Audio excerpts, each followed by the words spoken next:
예, 하나님 말씀 한 절을 봅니다. 여호수아 14장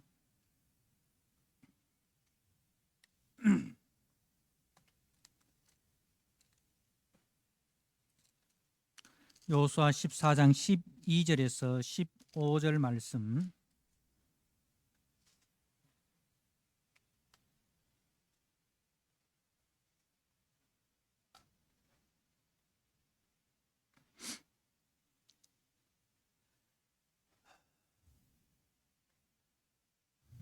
주신 말씀을 봉독드립니다.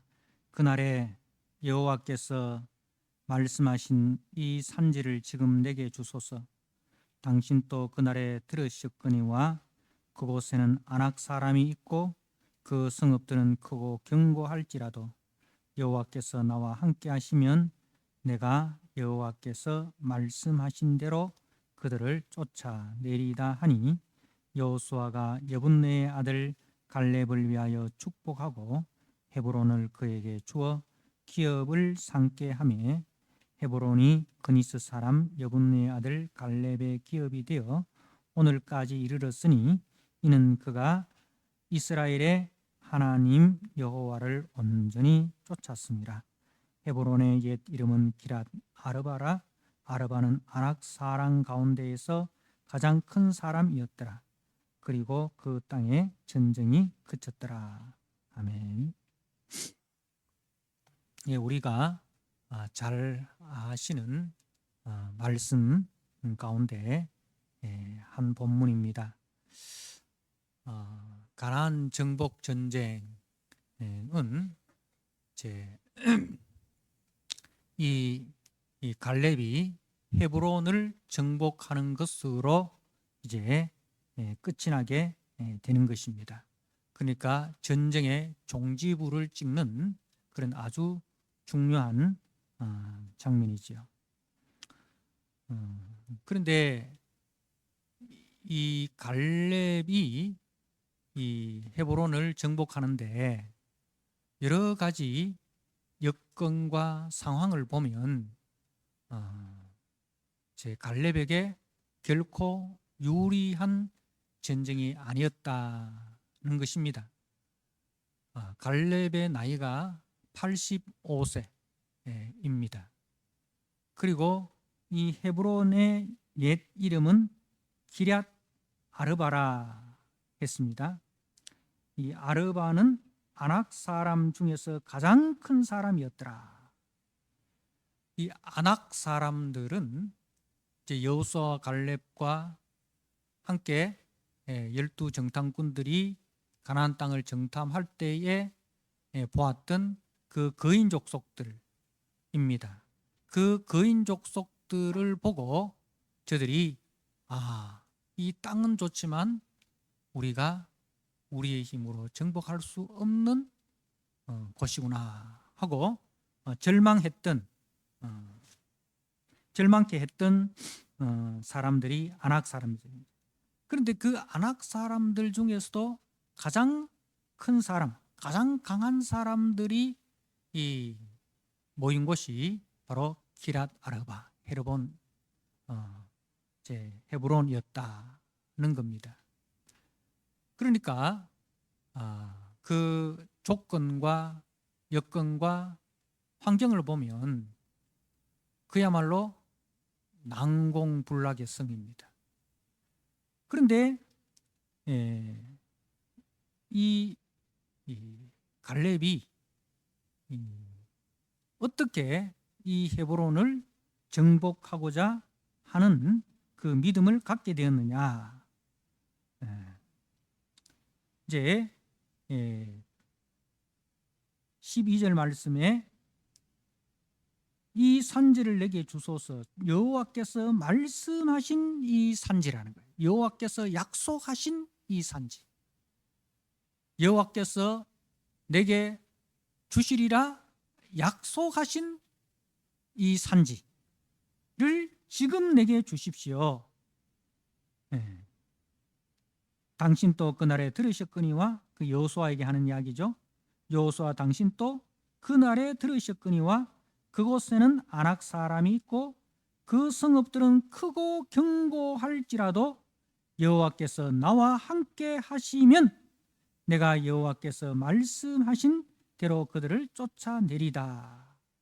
여호와께서 내와 함께 하심으로, 하시면 이 조건이 아니라 여호와께서 나와 함께 하시기 때문에, 여호와께서 말씀하셨고 그리고 말씀하신 그 여호와께서 나와 함께 하시기 때문에 이 기럇 아르바를 내가 정복할 수 있다는 겁니다. 그래서 오늘 재직 세미나를 통해서 우리 재직들이 가져야 할 그 태도가 바로 이런 태도입니다. 교회가 세워지는 곳, 성도가 살아가는 곳은 어떠한 그 시간 속에서나 어떠한 환경 속에서나 만만한 상대는 없습니다.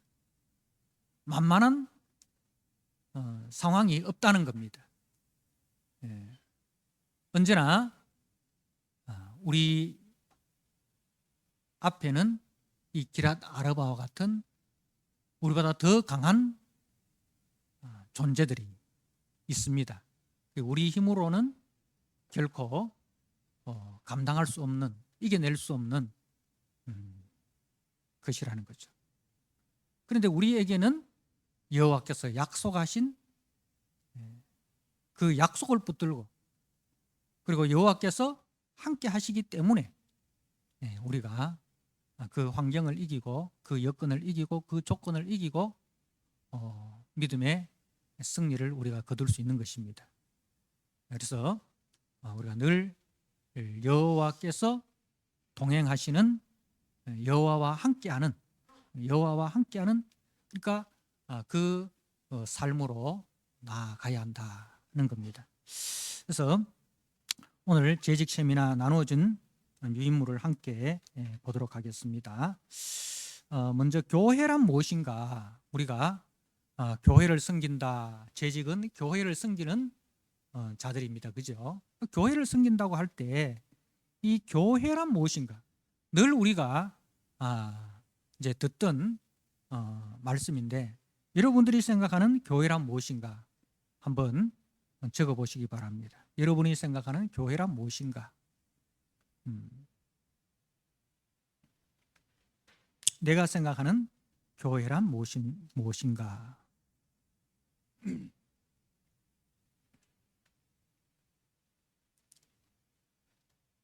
예.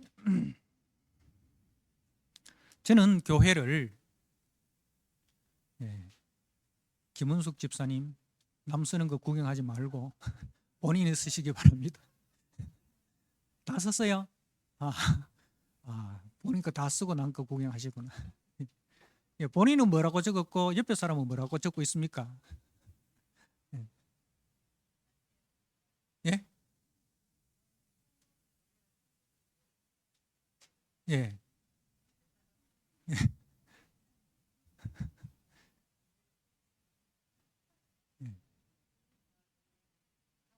예.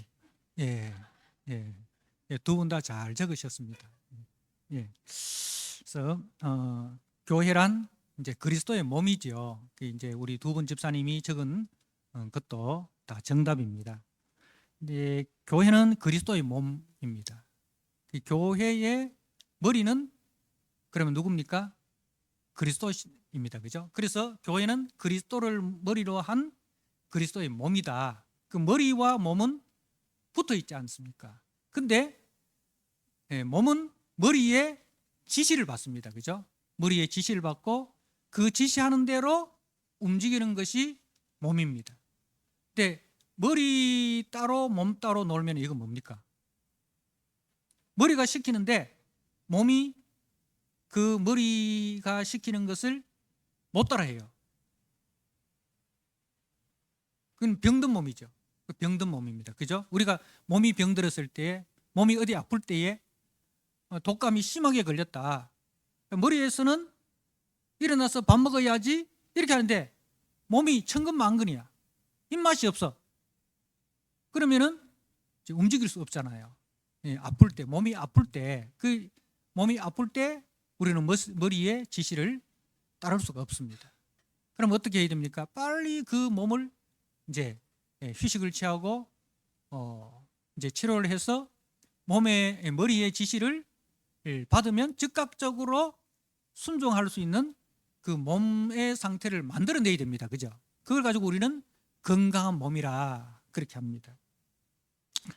그래서 교회는 항상 우리의 구원자 되신 그리스도의 통치 아래 우리가 움직여야 됩니다. 그리스도의 통치 아래 우리가 순종해야 됩니다. 그래서 항상 우리는 그리스도를 배우고 그리스도를 닮고 그리고 빛 대신 그리스도를 세상에 비추는 반사체, 거울이라는 거죠. 거울. 그리고 우리가 너희는 세상의 빛이다라고 할 때에 이 빛은 빛의 근원은 예수님입니다. 그죠? 내가 빛이다. 이제 예수님이 빛이시고 우리는 빛 대신 예수님을 비추는 거울, 반사견이라는 거죠. 그래서 이제 교회는 항상 예수님이 뭐라고 하시는가, 예수님이라면 어떻게 하셨을까, 그것을 묻고 그 물음에 우리가 이제 말씀을 통해서 응답을 얻고 기도를 통해서 응답을 얻고 그리고 순종하는, 그것이 건강한 교회고 건강한 성도라는 겁니다.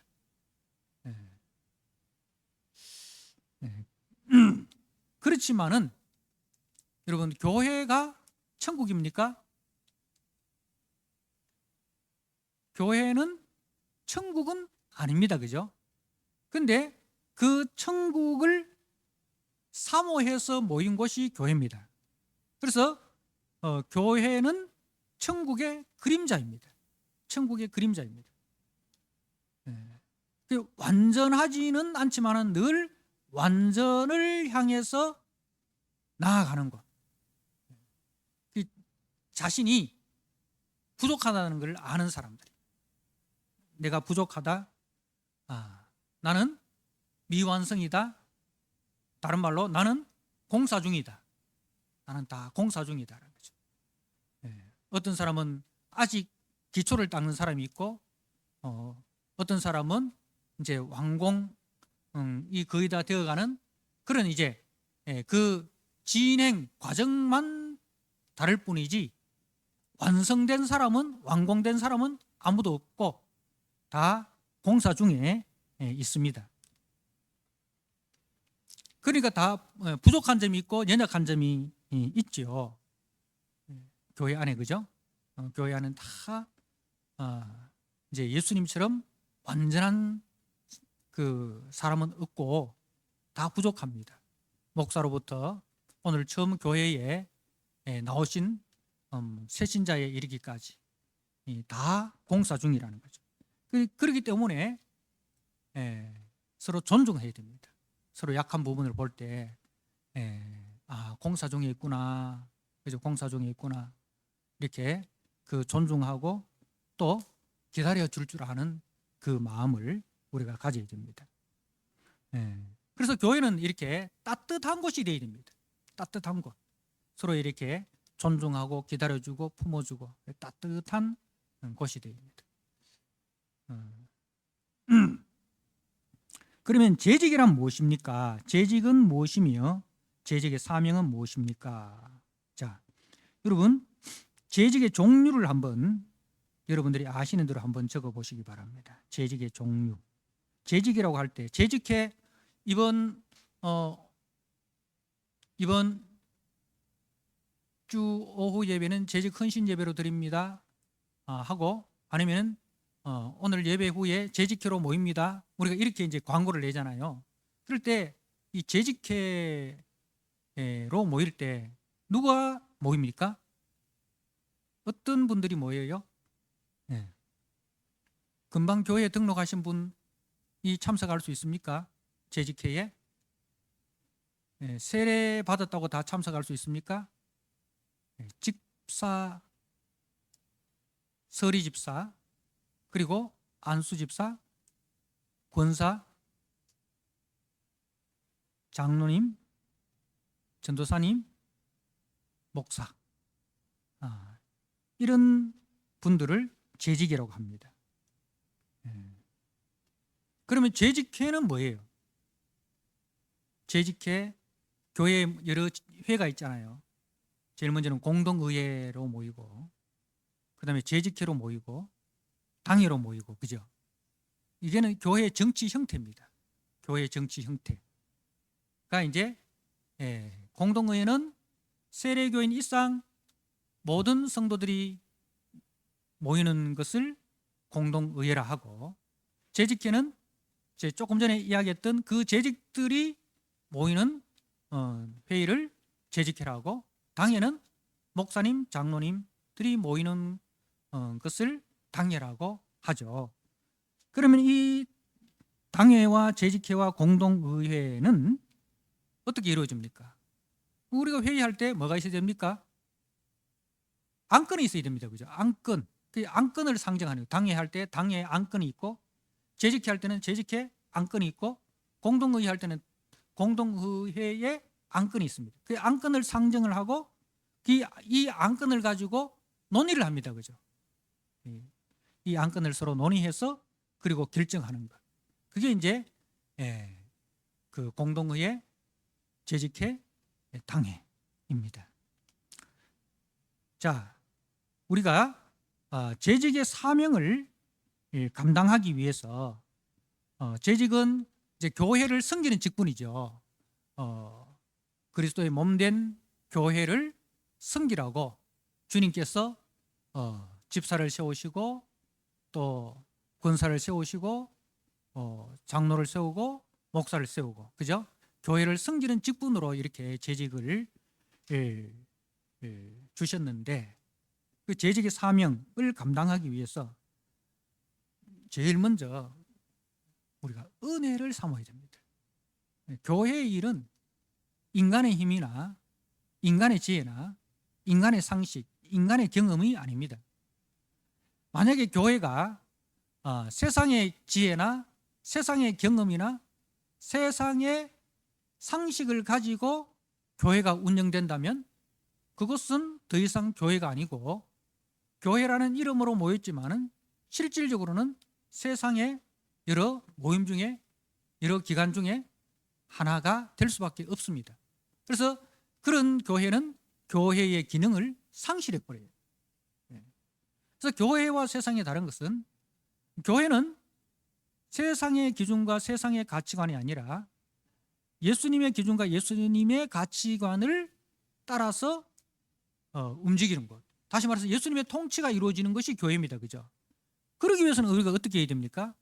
예수님께서 주시는 은혜를 우리가 받아야 됩니다. 그죠? 그 은혜를 우리가 사모해야 된다는 것이죠. 교회의 모든 재직들은 이 은혜를, 예수님, 성령님, 하나님, 내가 교회를 섬길 수 있는 은혜를 주십시오. 재직으로서 내가 섬길 수 있는 은혜를 주십시오. 그 은혜를 사모해야 합니다. 우리 사도행전 6장 3절 4절 말씀을 한번 보도록 하겠습니다.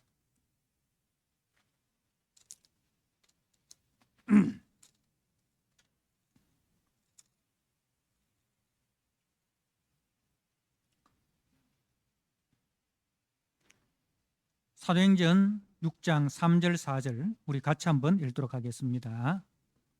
형제들아, 너희 가운데에서 성령과 지혜가 충만하여 칭찬받는 사람 7을 택하라. 우리가 이 일을 그들에게 맡기고 우리는 오로지 기도하는 일과 말씀 사에게 힘쓰리라 하니. 그래서 이제 이 7 집사님을 선택할 때 이제 사도들이 7 집사의 선택 기준이 뭐냐? 성령과 지혜가 충만하여 칭찬받는 사람 7이라는 거죠. 그래서 우리가 성령과 지혜가 충만하다는 것은 은혜가 충만하다는 거 아닙니까? 은혜를 사모해야 됩니다. 그래서 개인적으로 재직들은 개인적으로 은혜를 받아야 됩니다. 개인적으로. 그 개인적으로 은혜를 받는다는 것은 개인이 말씀 생활을 통해서, 개인의 기도 생활을 통해서, 그죠? 그래서 우리 교회는 이제 매일 성경을 통해서 매일 말씀을 묵상하도록 그렇게 훈련하고 있습니다. 그래서 매일 말씀을 읽고 묵상하고, 그리고 그 말씀 붙들고 하루를 기도하고, 기도하면서 그렇게 개인적으로 예배만 드리면 되지, 그렇게 생각하면 안 됩니다. 개인적으로 매일 주님으로부터 은혜 받기 위해서 말씀을 읽고 말씀을 묵상하고, 그리고 그 말씀 붙들고 기도하고, 그리고 또 공적 예배, 우리가 교회에 공적 예배가 있지 않습니까? 주일 오전 예배, 오전 오후 새벽 기도회, 그리고 수요 기도회, 수요 예배, 금요 기도회, 이 교회의 공식적인 예배입니다. 그래서 이 공예배에 우리가 참여하기를 힘써야 됩니다. 수요일 날 일을 못 맞춰서 금요일 날 일을 못 맞춰서 그런 거는 우리가 어쩔 수 없지만은 이제 하여튼 이 예배에, 공예배에 참석하는 것을 내 생활의 제일 우선순위로 두자. 그 마음은 우리가 늘 가져야 됩니다. 이 공예배에 참석하는 것을 내 생활의 제일 우선순위로 두자. 그래서 이제 그 마음을 가지고 이제 참석하기를 힘써야 되고, 만약에 부득이하게 이 공예배에 참석을 하지 못하면 우리 교회에 유튜브가 있습니다. 그죠? 수요예배 유튜브가 있고 주일 오후 예배 유튜브가 있습니다. 유튜브를 통해서라도 우리가 예배를 드리는 그런, 이제 어떻든 이 공예배에는 내가 힘써 참석하겠다, 그런 마음 우리 재직들이 가지셔야 되고, 그 다음에 교회 안에 소그룹 모임이 있습니다. 그죠? 전도회가, 각 전도회가 있고 또 우리 수모임이 있습니다. 그래서 이 소그룹 모임에 또 우리가 힘써 참석하시고, 예배만 드리고 가시기보다 전심 드시고 바로 수모임도 참석하시고, 또 전도회 모임도 이렇게 참석하시고, 그리고 그 외에 교회에서 어떤 행사가 있습니다. 그죠? 어떤 세미나가 있다, 어떤 수련회가 있다, 어떤 각 소그룹에서 야외 행사가 있다, 이렇게 할 때 교회의 각종 행사에 참석하고, 그래서 은혜를 받는 그런 모임에는 우리가 힘써 참석하고자 하는 그 열심을 우리가 가지셔야 됩니다. 자, 그리고 재직은 섬기는 직분입니다. 그죠? 교회를 섬기는 직분입니다. 그래서 섬기는 일에 우리가 충성을 다 하셔야 됩니다. 자, 우리가 빌립보서 2장 25절 말씀을 한번 보시기 바랍니다. 빌립보서 2장 25절 말씀,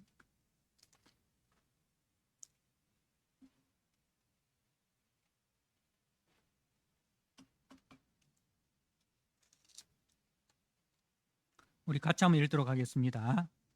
그러나 에바브로 디도를 너희에게 보내는 것이 필요한 줄로 생각하노니 그는 나의 형제요 함께 수고하고 함께 군사된 자요 너희 사자로 내가 쓸 것을 돕는 자라.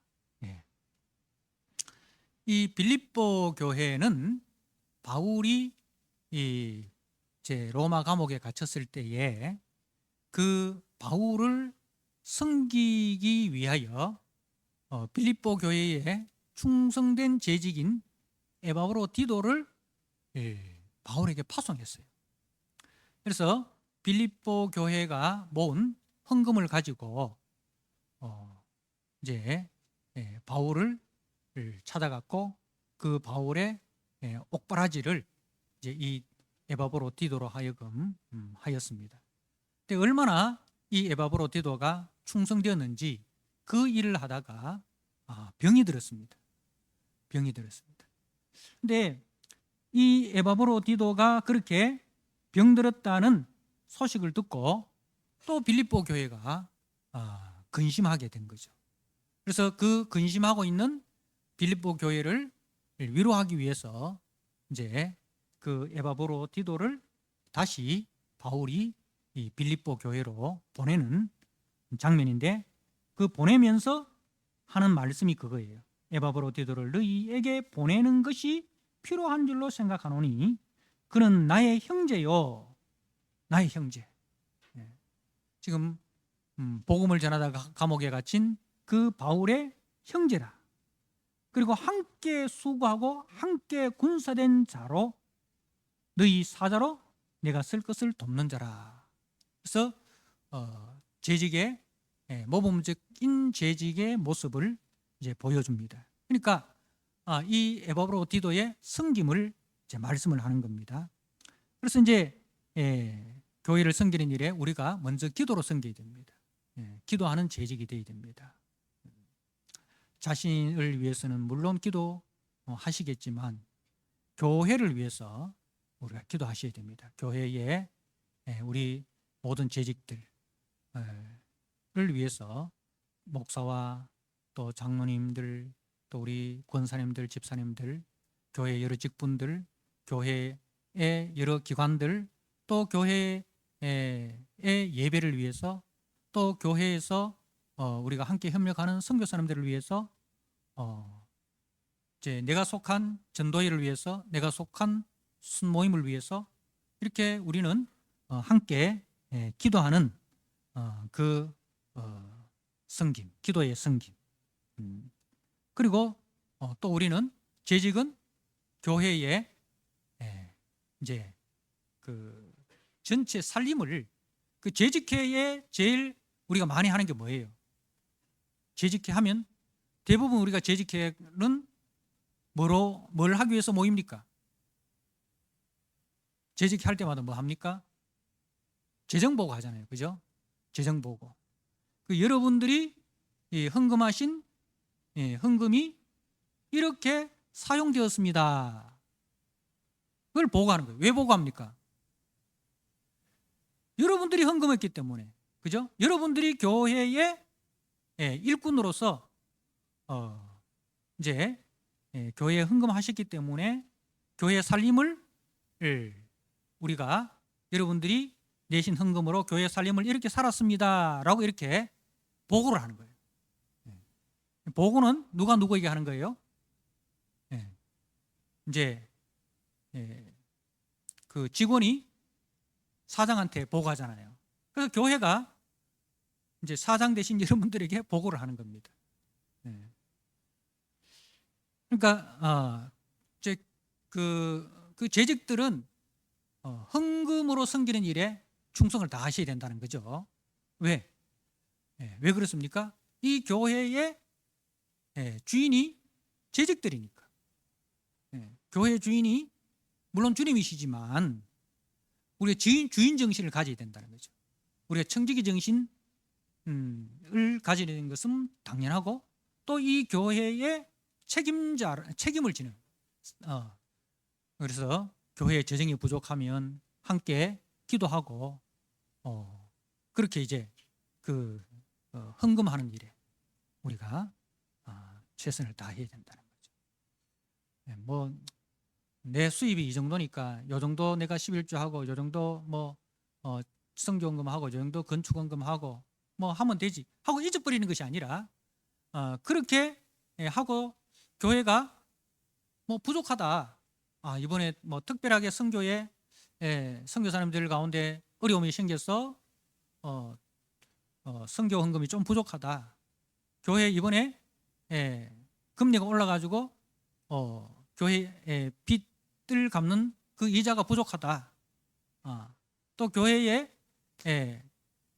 이 일반 그 헌금이 부족해가지고 교회 운영에 뭔가 부족하다, 그렇게 이제 부족한 부분이 있으면 어떻게 해서라도 내가 그 부족한 부분을 힘껏 채우기 위해서 우리가 힘써야 된다는 거죠. 뭐 나는 뭐 할 만큼 했는데 뭐 내 할 도리는 뭐 했는데 뭐 부족하면 부족한 대로 교회에서 알아서 해야지. 내가 어쩌라고? 이런 정신을 가지면 안 되는 거예요. 어쩌라고? 오전에 전사님 어쩌라고 막 하시던데, 예, 헌금할 때 어쩌라고 이러면 안 되는 거예요. 예. 그 우리가 가정에 그죠? 가정에 우리 자녀들이 부모 아버지가 밖에서 열심히 일을 해서 이제 가정을 돌봅니다. 그런데 자녀 등록금이 부족해. 그럼 아버지가 나는 열심히 일해가지고 다 들려보냈는데 내가 어쩌라고? 이러면은 안 되잖아요, 그죠? 내가 열심히 일했지만은 그래도 부족한 부분이 있구나. 그럼 그걸 어떻게 하지? 빚을 내서라도 자녀가 등록금이 부족한데 내가 채워야지. 아니면 내가 조금 더 아껴 써서 내가 자녀 등록금을 채워야지. 뭐 어떻게 하든지 그죠? 거기에 대한 책임감을 가져야 되잖아요. 그 재직도 마찬가지라는 거죠. 교회의 재정이 잘 쓰여지고 있는가? 그것을 우리가 잘 이렇게 지켜보고 또 그렇게 잘 썼음에도 불구하고 부족한 부분이 있으면 함께 연대의식을 가지고 우리가 책임지고자 하는 그 마음을 우리가 가져야 됩니다. 네, 가져야 됩니다. 자, 그리고 이제 교회를 섬기는 일에는 우리가 자발적으로 해야 돼요. 자발적으로 이렇게 보고 이게 필요하다 싶으면 누가 시켜서 하는 것이 아니라 자발적으로 자원해서 하는 것이 중요하다. 수동적이 아니라 능동적으로. 자, 그 다음에 교우와의 교제에 힘쓰라. 교우와의 교제에 힘쓰라. 오늘날 교회들의 특징이 예배는 잘 참석하는데 이 코이노니아 성도들과의 교제가 좀 부족합니다. 왜? 여러 가지 이유가 있겠지만 이제 만나서 이야기하다 보니까 서로 상처가 되더라. 상처가 되더라. 여러분, 그거는 상처를 주고받는 것은 당연해요. 근데 중요한 것은 뭐예요? 상처를 줘도 상처를 받지 않는 마음을 우리가 가져야 됩니다. 우리 부부간에 여러분 결혼하신 분들 누구한테 제일 많이 상처받았습니까?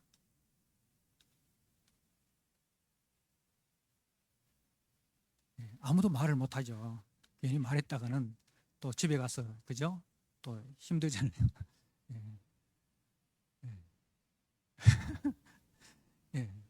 우리 자녀들은 누구한테 제일 많이 상처받아요? 그렇죠. 부모한테. 부모는 누구한테 제일 많이 상처받을까요? 자녀한테. 가까운 사람일수록 상처를 많이 주고받습니다. 그죠? 우리가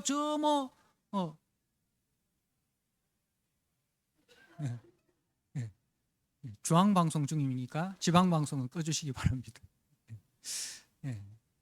그래서 우리하고 관계없는 사람들, 저 부산에 있는 1년에 한 번 만날까 5년에 한 번 만날까 그런 사람하고는 우리 상처를 안 받습니다. 그죠?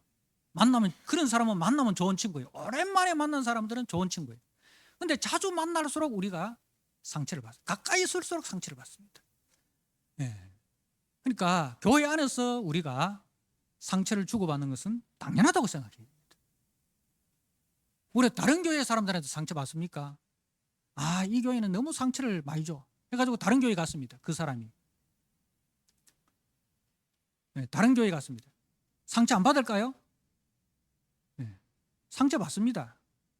그래서 상처 받았다 해서 교회를 옮기는 사람은 매년마다 교회를 옮겨야 돼요. 매년마다 교회를 옮겨요. 아니 매달마다 교회를 옮겨야 돼요.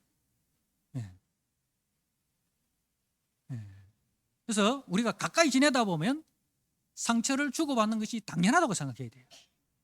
그래서 내한테 상처 주는 사람이 있다 생각하면 아, 그 사람이 내하고 제일 가깝구나 이렇게 생각하면 됩니다. 아, 내하고 제일 가깝구나. 가깝기 때문에 함부로 말하는 거예요.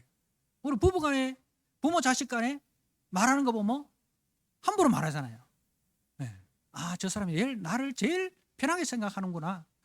아, 나를 자식처럼 생각하는구나. 나를 부모처럼 생각하는구나. 나를 남편처럼 생각하구나. 나를 아내처럼 생각하구나. 이런 마음을 가지면 상처를 받아도 그 상처로 안 느껴지는 거예요. 자녀가 무슨 말 한다고 해가지고 부모가 상처 금방은 받겠지만 그 상처 금방 잊어버리잖아요. 우리 자녀들이 부모가 열심히 이렇게 해줬는데 하는 말이 뭡니까? 엄마가 내한테 해준 게 뭐 있노? 그런 말 자주 하잖아요. 그런 말은 해서는 안 되는 말이잖아요. 근데 그 말을 듣고 부모가 삐져가지고 그다음부터 밥도 안 주고 그래 나는 니한테 해준 게 아무것도 없어. 밥도 안 해주고 용돈도 안 주고 그런 부모 있습니까? 예? 있습니까? 예, 없잖아요. 없기 때문에 지금까지 살았잖아요. 예. 그러니까 우리가 상처를 이제 안 받는 것도 중요합니다. 똑같은 말을 들었는데 어떤 사람은 상처를 받고 어떤 사람은 상처를 안 받아요. 예. 상처 받는 게 좋아요? 안 받는 게 좋아요? 안 받는 게 좋잖아요. 그죠? 그 상처를 상처로 안 느끼는 게 좋아요. 그걸 상처라고 느끼는 순간 자기가 힘들어요. 근데 상처 준 사람은 상처를 줬다고 생각하지 않습니다. 여러분 교회 여러분들한테 만약에 제가 한번 묻겠습니다. 교회 안에서 상처 준 적이 있습니까? 상처 주신 분은 한번 손 한번 들어보세요. 아무도 없습니다. 근데 상처 받은 분 계십니까? 손 들어보세요. 다 상처 받았다. 목사님이 어느 날 설교를 하시는데 그 말이 저한테 굉장히 상처가 되었습니다. 목사님이 내 지나가도 그때는 본 척도 안 하셔서 굉장히 상처받았습니다. 저는 상처를 준 적이 없는데 전부 다 저한테 상처를 받았다는 거예요. 네. 우리가 속으로 모임을 할 때도 그렇습니다. 상처를 준 사람은 그것이 상처를 줬다고 생각 안 해요. 그런데 문제는 뭐예요? 상처를 받은 사람은 그걸 상처로 받아들이는 거예요. 그래서 우리가 이제 교회 안에서 상처를 안 받는 방법은 바로 이런 자세입니다. 상처를 받아도 그것이 상처가 아니라고 생각하는 거예요. 그럴 수 있지. 아니 목사님이 내보고 했겠나? 그냥 모든 사람을 대상으로 그렇게 말씀하시는데 내가 찔림을 받았군. 목사님 그때 갑자기 바쁜 일이 생겨서 다른 데 집중하다가 그냥 지나가실 수도 있었겠지. 이렇게 이제 좀 우리가 좀 넓은 마음, 너그러운 마음을 좀 우리가 가지는 것이 필요합니다. 너무 깊게 생각하지 마세요. 너무 깊게 생각하지 마세요. 좀 덜렁덜렁 되는 그런 것도 좀 필요합니다. 그래서 교회 안에서 어떤 일이 있을 때 그걸 집에서 머리 사매고 생각하지 마세요. 그러다 보면 온갖 잡생각이 사단이 다 이렇게 넣어줍니다. 머릿속에 사단이 온갖 쓸데없는 생각들 다 집어넣어줍니다. 좀 그런 쓸데없는 생각이 들어올 때는 기도해야 됩니다. 주님, 이 쓸데없는 생각 하지 않게 해주십시오 하고 바쁘게 움직이세요. 바쁘게 움직이세요. 아무 하는 일 없이 누워가 있으면 쓸데없는 생각 들어요. 오늘 김 집사가 니한테 무슨 이야기 했는데 가만 생각해 보니까 기분 나쁘네. 그하고 보니까 전번에도 그런 말 비슷하게 했는데 감정이 있었구나. 그러고 보니까 오늘 눈빛도 좀 다르더라. 소설을 한 권 쓰는 거예요. 소설을 한 권. 그리고 그것을 확신해 버립니다. 여러분, 그거는 굉장히 위험한 확신범입니다. 굉장히 위험한 확신범. 이 확신범이 진짜 무서웠거든요. 잘못된 확신을 가진 사람, 그래서 요즘 어른들 유튜브 많이 보시잖아요. 이 유튜브를 보면 그 유튜브를 보면 거기에 그와 비슷한 유튜브가 계속 올라옵니다. 그러면은 그 유튜브를 보는 사람은 거기에 확증 편향이 돼버려요. 확증 편향이 돼버려요. 이 세상에서 제일 무서운 사람이 누구냐면 책 한 권만 달랑 읽은 사람. 책 한 권만 달랑 읽기가 자기가 읽은 것이 전부라고 생각하는 그 사람이 제일 무서운 사람이에요. 그래서 좀 마음을 열고 다른 사람 이야기도 듣고 옆에서 충고하는 사람들 이야기도 듣고 지울 건 지우고 이렇게 해야 됩니다. 그래서 교회에서 교와의 교제를 힘써야 됩니다. 이 교제를 할 때 우리가 말씀 안에서 복음의 언어로 교제하라. 말씀 안에서 복음의 언어로 교제하라. 말씀 안에서 우리가 교제해야 됩니다. 아까도 오전에도 이야기했지만 정치 언어 이런 거는 안 하는 게 좋아요. 한다면 어떤 정말 정확한 데이터를 놓고 그 데이터를 읽고 그리고 이제 토의를 해야 됩니다. 토의라는 것은 주고받는 거거든요. 그 데이터의 내용을 가지고 서로 주고받는 거예요. 공통적인 데이터가 있어야 돼요.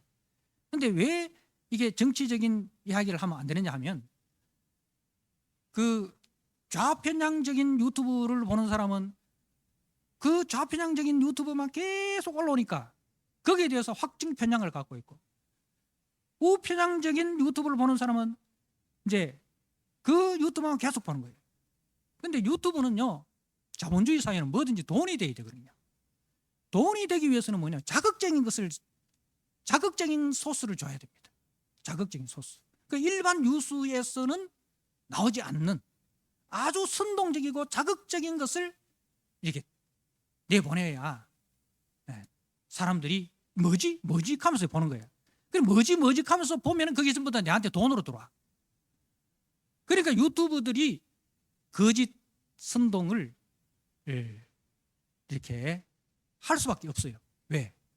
그거 안 하면은 돈이 안 된단 말입니다. 그렇다고 해서 모든 유튜버들이 다 그렇다는 것이 아니고 그 유튜버들 중에 그런 유튜버들이 있습니다. 그런 유튜버들이 있어요. 그런데 그 유튜버를 한번 보면 거기에 비슷한 유튜버들이 계속 올라오기 때문에 그걸 가지고 자기는 확신해 버립니다. 그래서 TV 뉴스 보면 전부 다 가짜로 보여요. 그 유튜브에 빠져버리면 TV나 신문에서 나오는 뉴스들이 전부 다 가짜로 보여요. 근데 기본적으로 우리가 신문을 읽고 뉴스를 보고 이게 보편과 상식이거든요. 보편 타당한 것. 그래도 신문과 그 뉴스는 이렇게 검증을 합니다. 검증을 합니다. 조금 뭐 이렇게 잘못될 수는 있지만은 완전히 뭐 이렇게 엉뚱한 이야기는 안 한단 말입니다. 그래서 우리가 일반 그 언론 매체를 통해서 좀 이렇게 정보를 받아들여야 되는데 이 극단적인 유튜브에 빠져버리면은 그 일반 그 언론이 전부 다 가짜로 보이는 거예요. 그걸 가지고 음모론이라고 하잖아요. 굉장히 그 음모론에 빠지면은 모든 게 이게 정상적으로 보이지 않는 거예요. 그래서 교회 안에서 교제할 때는 항상 말씀 안에서 복음의 언어로 교제를 하라라는 겁니다. 자, 그리고 재직은 전도자다. 전도자. 그래서 우리가 교회 다니는 사람이 관계를 좁혀야 됩니까? 관계를 넓혀야 됩니까? 전도하기 위해서는 관계를 좁혀야 됩니까? 넓혀야 됩니까? 넓혀야 됩니다. 그죠? 관계를 넓혀야 됩니다. 그래서 우리가 아이고 이번 설에는 내가 교회일이 바빠서 못 내려갑니다. 교회일이 바빠서 이제 뭐 집에도 부모님한테도 형제간의 모임도 못 갑니다. 교회 가는 것 때문에 우리 형님 결혼식에도 못 갑니다. 이러면 됩니까? 안 됩니까? 그거는 올바른 신앙이 아니에요. 우리가 전도하기 위해서라도 가야 됩니다.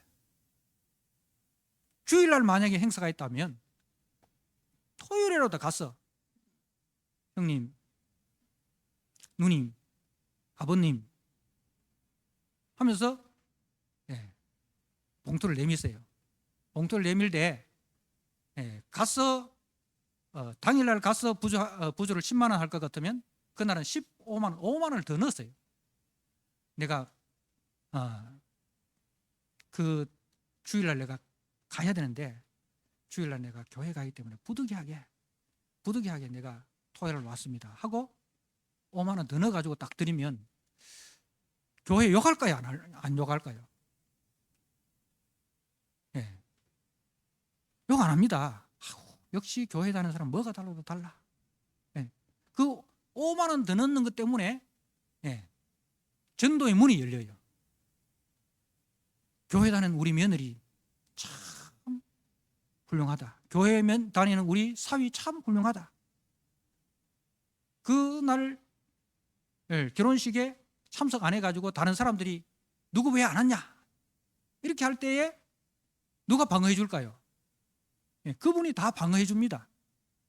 그분이 다 방어해 줍니다. 그래서 어떻든 우리가 관계를 넓혀야 됩니다. 예수 믿는 사람들은 그 관계를 넓히기 위해서는 내가 좀 더 손해봐야 돼요.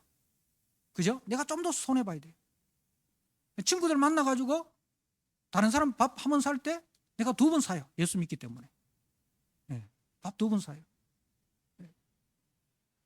이런 이제 마인드를 우리가 가져야 되는 거예요. 우리가 안 믿는 사람들한테 예수 믿으세요. 복음 전하면 그 사람이 아이고 이거 웬 떡이고 하면서 그냥 그 전도 받고 바로 교회에 나오는 그런 경우들이 잘 있습니까? 없습니까? 잘 없어요. 잘 없어요. 그죠?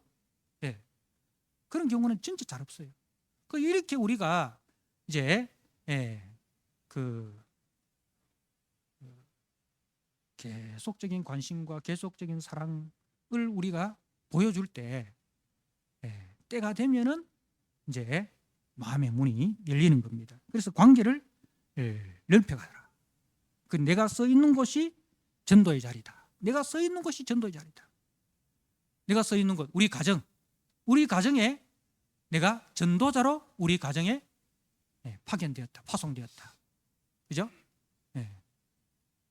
우리 직장에 내가 전도자로 내가 파송되었다. 그 마음의 자세를 우리가 가져야 됩니다. 그래서 전도는 사랑과 섬김으로 이루어집니다.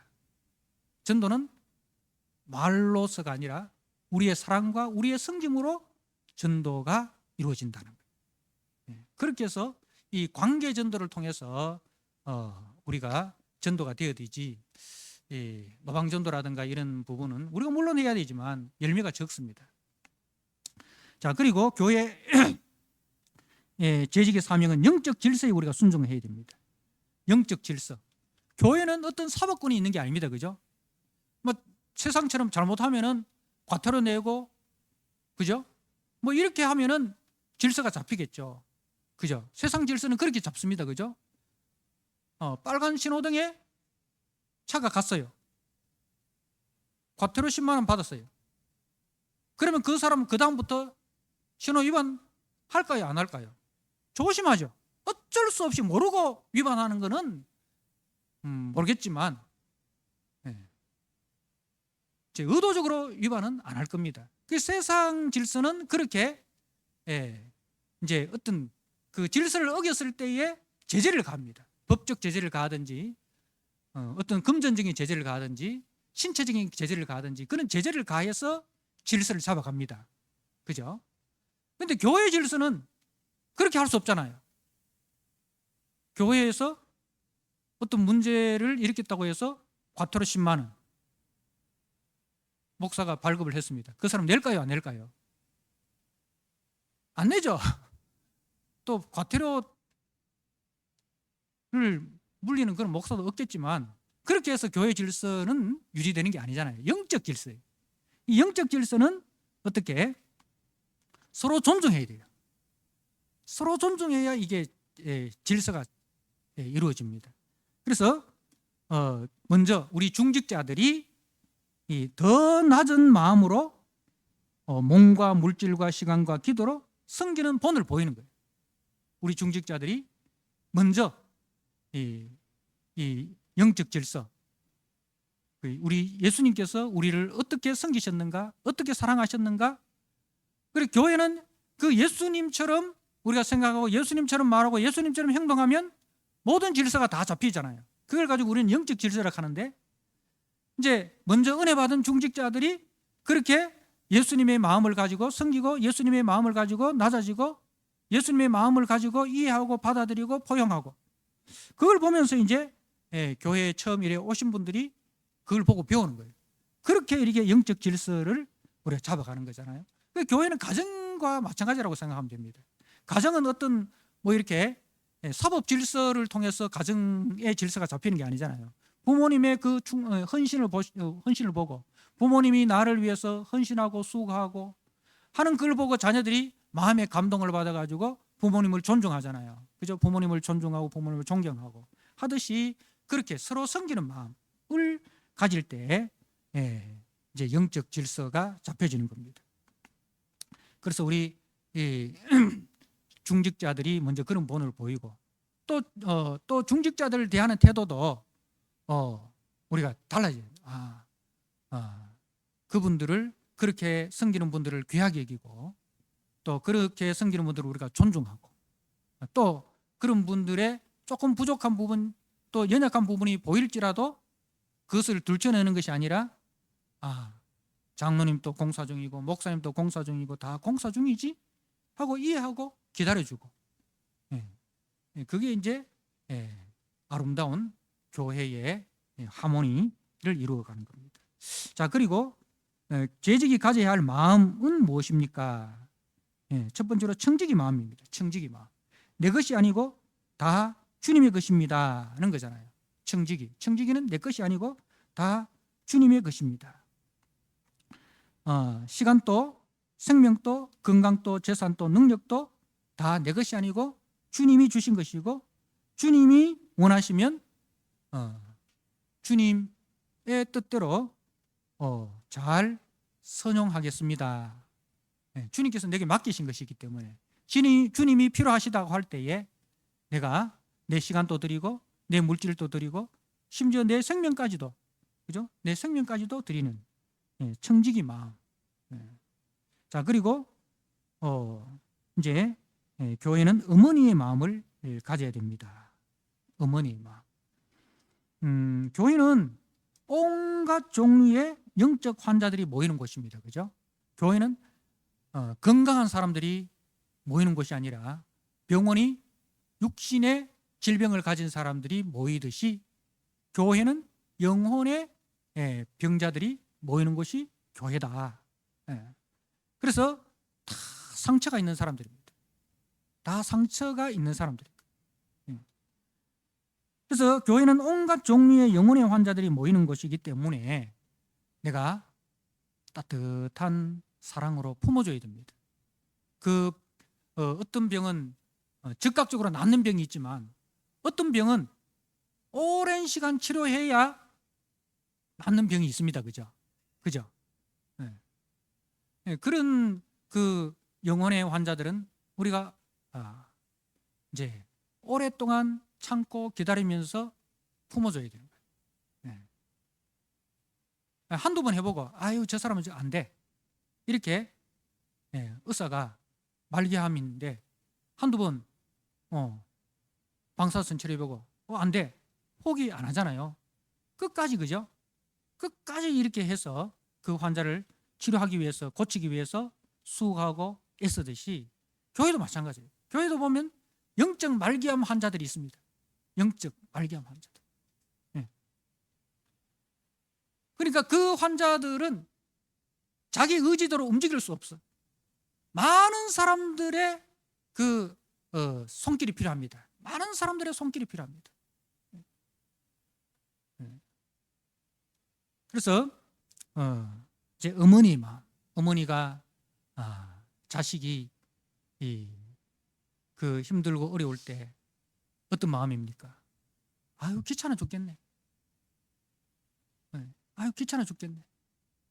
그런 마음이 아니라 자녀가 힘들면 힘들수록 아프면 아플수록 더 불쌍히 여기는 마음, 더 긍휼히 여기는 마음, 더 안타까운 마음을 가지잖아요. 그죠? 그것처럼 교회는 이 어머니의 마음, 우리 주님의 마음이죠. 사랑으로 서로 품어주고 또 그렇다고 해서 계속 오냐오냐 할 수는 없잖아요. 권면을 해야 되잖아요. 근데 권면을 할 때에 지혜롭게 우리가 권면해야 됩니다. 잔소리의 정의가 뭔지 아십니까? 잔소리의 정의. 올바른 소리를 사가지 없이 하는 말이 잔소리라는 거예요. 올바른 말인데 틀린 말 하나도 없어요. 근데 이걸 사가지 없이 해. 그러니까 듣는 순간 기분 딱 나빠. 듣는 순간 기분 나빠. 그래서 어떤 마음이 생깁니까? 내가 네 말에 대해서 반박은 못하겠는데 네 말이 다 옳아. 네 말이 틀렸다고 내가 반박은 못하겠는데 하여튼 기분 나빠. 그래서 나한테 동의 못해. 그러잖아요. 그죠? 그래서 교회에서도 권면이 필요하고 가르침이 필요합니다. 근데 이걸 어떻게 해야 돼요? 상처받게, 지혜롭게. 그러기 위해서는 일단 사랑의 관계가 돼야 돼요. 사랑의 관계가 형성되지 않는 데서 암만 옳은 소리 해봐. 안 돼요. 지혜가 내한테 해준 게 뭐인데 내한테 이래라 저래라 하노. 그래 딱 받아치지. 아유 집사님 감사합니다. 내가 미처 몰랐는데 집사님이 말씀해 주니까 깨달았습니다. 감사합니다. 그런 사람이 있으면요, 벌써 주님이 천국 데려가셨을 거예요. 세상에 이런 사람이 있나? 천국이 필요하다 해가 천국에 데려가셨을 거예요. 그런 사람 없습니다. 그런 사람 없습니다. 그래서 교회에서 우리가 권면할 때요, 권면하기 전에 먼저 밥이라도 한 그릇 사줘. 차라도 한 잔 먼저 대접해줘. 뭔가 베풀어줘. 뭐 베풀지도 않고 아무런 관계가 형성되지 않는데 교회 할 때 옷차림이 그거 뭐고? 교회 처음 나오는 청년이 슬리퍼 신고 나왔어요. 교회 나올 때 어디 슬리퍼 신고 나오노? 응? 다음부터 교회 올 때 양말 신고 운동화 신고 나와. 그 청년 그 다음 주에 교회 나올 거야 안 나올 거야? 안 나옵니다. 안 나옵니다. 그 청년 아이고 슬리퍼 신고라도 교회 참 잘 나왔다 하고 칭찬해주고 밑에 가서 커피라도 한 잔 빼주고, 그죠? 그래가지고 마음과 마음이 서로 주고받고 이런 관계가 형성된 가운데 나중에 좀 시간이 흐르고 난 뒤에, 그죠? 교회는 하나님 앞에 예배드리러 오는 것이고 또 사람들 만나는 것이니까 우리가 좀 제일 좋은 옷은 아니더라도 단정한 옷을 입고 교회에 나오는 게 안 좋겠나? 그러면 네 이미지도 올라가고, 응? 안 좋겠나? 이렇게 권면하면 그 청년 받아들이겠습니까? 안 받아들이겠습니까? 받아들이죠. 근데 아무것도 해준 것도 없이 말이죠. 그런 말 하면 교회는 말이지 꼰대들만 모였나? 그런 사람을 가지고 꼰대라고 취급해 버립니다. 그래서 우리가 지혜롭게 권면을 해야 됩니다. 내가 나이가 네보다 더 많은데, 내가 교회를 네보다 더 오래 다녔는데, 이런 자세를 가지고는 절대로 권면이랍시고 바른 말 하지 마세요. 그리고 교회의 3대 기능이 있습니다. 먼저 교회는 말씀을 가르치고 복음을 전합니다. 말씀을 가르치고 복음을 전하는 것이 교회의 제일 중요한 기능입니다. 그래서 우리가 공예배가 있고, 그리고 복음을 전하기 위해서 우리가 전도와 선교에 힘씁니다. 그래서 우리가 예배 드릴 때 예배 드리는 자세가 참 중요한데, 늘 옛날에 부흥 강사님들이 앞자리 이렇게 이야기하잖아요. 실질적으로요, 옛날에는요 교회에 그 앞자리를 사모해 가지고요, 앞자리에 앉으려고 하면은 돈을 더 많이 내야 됐어요. 실제로 그런 그 일이 있었어요, 외국에.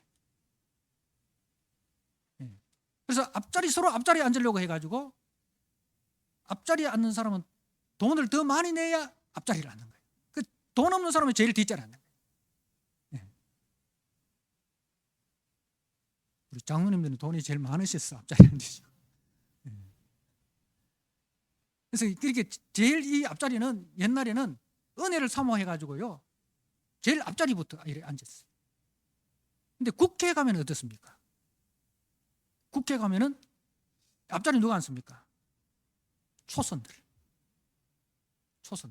여기 우리 다 초선들이고. 제일 뒷자리 누가 앉느냐 하면은 당 대표,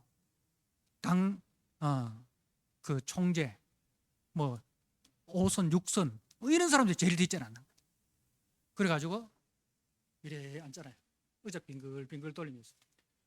네.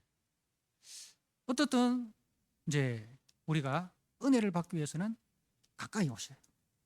특히 금요교대 수요 예배할 때, 예, 사람 몇 명 안 되는데 여 한 명, 저 한 명, 예, 제가 눈 돌아가기 힘들고 하니까 한쪽이 좀 모여주세요. 예. 그 이번 금요기도회 때 우리 백집사님 에어비앤비에서 그거 다 모여가 기도하니까 얼마나 기도가 뜨겁고, 그죠? 예, 20 몇 명 되는 사람들이 꼭 다 모여가지고 하니까 또 마가 다락방 같지 않습니까? 예, 그래서 이제 오는 순서대로 앞자리로 앉았어요. 다음 주에 좀 별로 기대는 안 합니다만은 기도는 하겠습니다. 기도 응답이 이루어질지는 모르겠지만은 여러분들이 이미 고정석이 다 돼 있잖아요, 그죠? 고정석이 다 돼 있었어. 어떻든 이제 공예배 드리는 자세는 은혜를 사모하는 마음으로 가까이, 내 주를 가까이 하게 하면, 처럼 주님을 가까이 하듯이 자리를 조금 더 앞자리로 이렇게. 어떻든 이제 교회는 말씀을 가르치는 거, 복음을 전하는 곳입니다. 그래서 말씀을 사모해야 돼요. 은혜를 사모해야 됩니다. 은혜를 사모하고. 그래서 참 감사한 거는 우리 교회가 참 미약하지만은 이번에 그 선교헌금 보고를 들으니까 우리 선교헌금 재정이 1,500만 원이라고 합니다. 우리 교회 형편에 선교헌금 그 재정을 1,500만 원으로 이렇게 집행을 한다는 것은 참 대단한 겁니다. 그래서 전도하는 일에, 선교하는 일에 우리가 여러분들이 이렇게 힘써 주셔서 감사를 드립니다. 그리고 원래 우리가 이제 각 그 기관마다 2분의 선교사님을 매칭시켰는데, 어쨌든 그 선교사님들과 많은 교제를 하시고 또 기도의 동력을 이루시고 그렇게 해주시면 감사하겠습니다. 자, 그리고 두 번째로 성도의 나눔과 교제가 있는 것이다. 우리 사도행전 2장 42절 말씀을 한번 보도록 하겠습니다. 사도행전 2장 42절 말씀.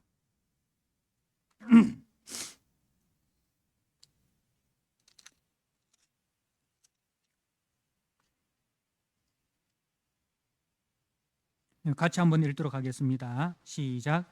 그들이 사도의 가르침을 받아 서로 교제하고 떡을 떼며 오로지 기도하기를 힘쓰니라. 떡을 떼며 이제 그 교제하고, 서로 교제하고 떡을 떼며 기도하고, 성도의 나눔과 교제가 있는 곳이다. 그래서 우리 교회는 이제 순모임과 전도회가 있습니다. 그래서 순모임은 그야말로 작은 교회입니다. 순모임 그 자체가 하나의 교회고, 그래서 이제 그 속에서 조금 더 여유와 또 자유를 가지시고 어떤 형식의 구애를 받지 않잖아요, 그죠? 좀 더 자유롭게 또 좀 더 편안한 마음으로 그렇게 마음 속에 있는 기도 제목도 이렇게 함께 나누시고, 그리고 또 이제 신방, 그 이제 우리가 갈수록 요즘은 신방이 줄어들고 있습니다. 이제 그렇지만은 신방이 필요한 가정이나 개인이 있으면 언제든지 신방을 요청하면 신방을 하도록 하겠습니다. 신방을 하도록 하겠습니다. 그리고 전도의 모임에도 여러분들이 더 적극적으로 참여해 주시길 바랍니다. 자, 그리고 세 번째로 성김과 봉사. 자, 베드로전서 4장 10절 말씀을 한번 찾아보도록 하겠습니다.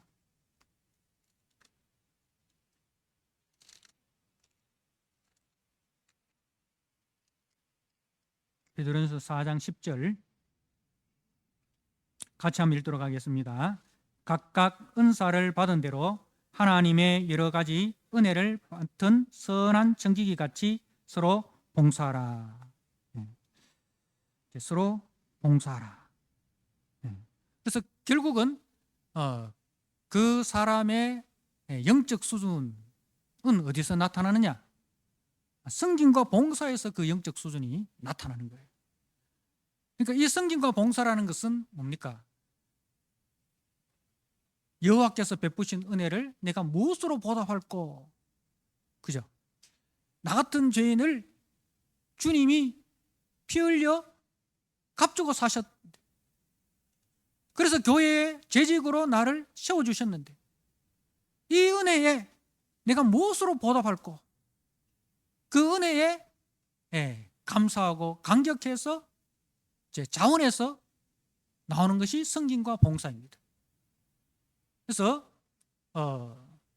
이제 우리가 예배만 드리고 그냥 갚버리는 사람하고, 예배를 드리고 같이 식사하면서 교제하고 나중에 청소도 하고 설거지도 하고 이렇게 같이 이렇게 봉사하는 이 성김과 봉사를 하는 그 사람하고 신앙이 누가 더 빨리 자랄까요? 아무래도 이제 이 성김과 봉사를 통해서 신앙이 자라게 됩니다. 우리가 살림을 맡아서 살아보면 참 우리 아버지, 우리 어머니가 이렇게 힘들게 수고하셔서 참 나를 키우셨구나. 이렇게 가정의 일에 참여를 해봐야 그 가정이 어떻게 누구의 수고와 누구의 그 땀과 노력으로 이루어졌는지를 알게 되잖아요. 그러면 교회도 마찬가지예요. 교회도 우리가 성김과 봉사를 통해서 그냥 주일 이 예배를 드리기 위해서 우리 수많은 성도들의 그 성김이 있었구나. 우리 전도회가 이렇게 이루어지기까지 이 전도회 임원들의 이런 수고와 헌신이 있었구나. 우리 수모임이 이루어지기 위해서 순장이 이렇게 기도하고 이렇게 준비를 하셨구나. 그리고 성김을 통해서 이제 수고를 알게 되는 거예요. 성김과 봉사를 하지 않으면 그냥 교회가 그냥 굴러가는 것처럼 느껴집니다. 그래서 우리 교회는 예배팀이 있고 교육팀이 있습니다. 그죠? 그 예배팀에 각 기관들이 있고 교육팀에 각 기관들이 있습니다. 그래서 자원하는 심정으로 여러분들이 예배팀, 교육팀에 각 기관에 참석하시고 또 이렇게 식사 당번으로 또 봉사해 주시고 또 안내로 봉사해 주시고 또 우리가 마치고 또 바로 가지 않으시고 청소로 이렇게 봉사해 주시고 이런 그 성도님들이 받은 은혜의 성김과 봉사를 통해서 교회가 이렇게 아름답게 이루어지는 거잖아요. 그리고 또 여러분들이 이렇게 헌금하시는 그것으로 교회가 이렇게 각 기관들이 또 각 부서들이 이렇게 우리 주일학교부터 시작해서 노년부에 이르기까지 여러분들이 헌금으로 또 교육자의 생활까지도 다 이렇게 여러분들이 그 헌금하신 그 헌금으로 이렇게 이루어지는 것을 참 감사하게 생각합니다. 그래서 교회는 말씀을 가르치고 복음을 전하고 그리고 성도의 나눔과 교제가 있고 그리고 마지막은 성김과 봉사로 교회가 점점 자라나게 된다는 것을 기억하시고 이번 재직 세미나를 통해서 우리 재직들이 또 한 해 이렇게 교회를 섬길 때에 이 재직 세미나의 내용을 잘 상기하셔서 교회를 잘 섬겨 나가시고 그래서 여러분의 섬김을 통해서 우리 서로가 은혜를 받고 또 교회가 아름답게 자라는 그런 은혜가 있기를 주님의 이름으로 축복합니다. 우리 오늘 말씀 가지고 오늘 들은 내용 가지고 우리 같이 한번 합심해서 기도하고 마치도록 하겠습니다. 나를 주님의 충성된 재직으로 불러주신 주님 감사합니다. 재직의 사명을 잘 감당할 수 있는 은혜를 허락해 주시고 또 그 은혜 받은 대로 교회를 잘 섬기는 재직이 되게 하여 주옵소서. 나를 통해서 교회가 평안하고 든든하게 세워지고 또 나를 통해서 내가 쓴 것이 주님의 복음이 흘러가는 복음의 통로로서의 삶을 잘 살게 해주셔서 나를 통해서 주께로 많은 사람들이 돌아오는 은혜가 있게 해달라고 우리 합심해서 같이 한번 기도하도록 하겠습니다. 우리 아버지 하나님, 주님의 은혜와 주님의 사랑을 감사합니다. 우리를 불쌍히 여기시고 긍휼히 여기주셔서 우리를 구속하셔서 하나님의 자녀 삼으시고 주님의 몸된 교회에 일꾼으로 저희들을 재직으로 저희들을 세워주신 것을 감사합니다. 하나님 아버지, 맡은 자에게 구할 것은 충성이라 하셨습니다. 네가 죽도록 충성하라. 그리하면 생명의 멸류관을 내게 주리라. 주님 약속하셨사오니 주님 이 재직의 사명 잘 감당할 수 있도록 주님 은혜를 내려 주시옵소서.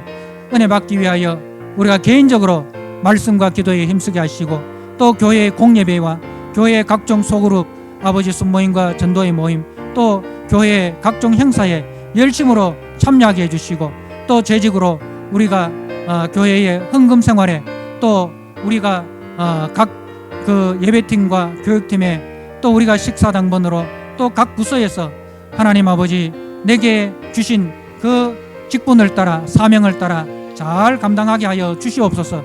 사랑하는 하나님 아버지, 교회 안에서 우리가 말씀을 사모하고 예배를 사모하고 은혜를 사모하고 또 무엇보다도 소그룹 모임을 통해서 성도의 교제가 더욱더 풍성해지게 하여 주옵소서. 서로가 서로의 마음의 기도의 제목을 나누고 그 기도의 제목으로 함께 기도하는 기도의 동역자들이 되게 해주시고 또 사랑의 동역자들이 되게 하여 주시옵소서. 하나님 아버지, 또 내가 쓴 것이 하나님 복음에 전달되는 복음의 통로가 되게 하여 주시옵소서. 우리 가정에 또 우리 직장 속에서 내가 그리스도의 그 빛을 드러내는 아버지 복음의 통로로서 구원의 통로로서의 그 역할들을 잘 감당할 수 있도록 주님 도와주시옵소서. 우리 교회에 여러 연약한 지체들이 있습니다.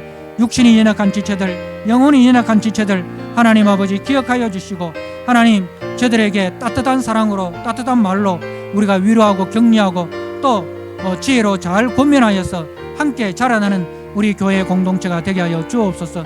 그리하여 정말 우리 교회 이름대로 좋은 이웃으로서 하나님 아버지 서로에게 좋은 이웃이 되어서 그리스도의 사랑을 나타내고 그리스도의 사랑으로 서로 세워져가는 복되고 아름다운 교회 주님 오실 그날까지 날마다 자라나고 날마다 풍성해지고 날마다 사랑이 충만한 교회 되게 하여 주옵소서.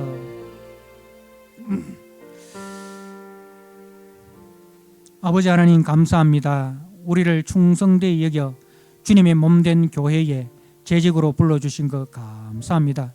우리 재직들 우리 교회가 17주년 되기까지 지금까지 충성하고 봉사하고 헌신하여서 저들의 수고와 저들의 그 섬김을 통해서 교회가 이렇게 평안하고 든든하게 세워진 것을 감사합니다.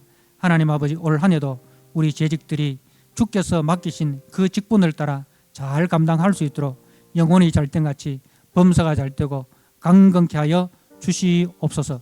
하나님 아버지, 무엇보다도 주께서 베푸신 은혜를 무엇으로 보답할고 아버지 주께서 베푸신 은혜가 무엇인지를 날마다 말씀을 통해서 또 확인하게 하시고 또 주께서 주신 그 은혜를 우리가 보답하기 위해서 늘 청지기의 마음을 가지고 또 어머니의 마음을 가지고 그렇게 교회를 섬기는 우리 재직들이 되게 하여 주시옵소서. 사랑하는 하나님 아버지, 우리 교회에 연약한 지체들이 많이 있습니다. 주님, 주께서 저들을 우리에게 보내주신 것은 우리가 주님의 사랑으로 또 주님의 손으로 저들을 위로하고 저들을 만지고 또 저들을 잘 보다듬어서 함께 가라고 주께서 우리에게 보내신 줄 아오니 우리가 주님의 마음으로 저들을 잘 보다듬어서 아름답게 함께 하나가 되어 우리가 세워져가는 우리 교회에 되게 하여 주옵소서. 교회에 오는 사람마다 하나님 위로를 받고 교회에 오는 사람마다 따뜻함을 느끼는 그리하여 정말 오고 싶은 교회, 섬기고 싶은 교회, 다니고 싶은 교회 되게 하여 주옵소서. 올 한 해도 우리 교회에 많은 영적 부흥과 영적 성장이 이루어질 수 있도록 주님 도와주시옵소서. 그리하여 참 더 많은 우리 선교사님들을 협력하고 또 더 많은 이웃들을 우리가 섬길 수 있는 교회 되게 하여 주옵소서. 예수님께 하신 이름으로 감사하며 기도드리옵나이다. 아멘.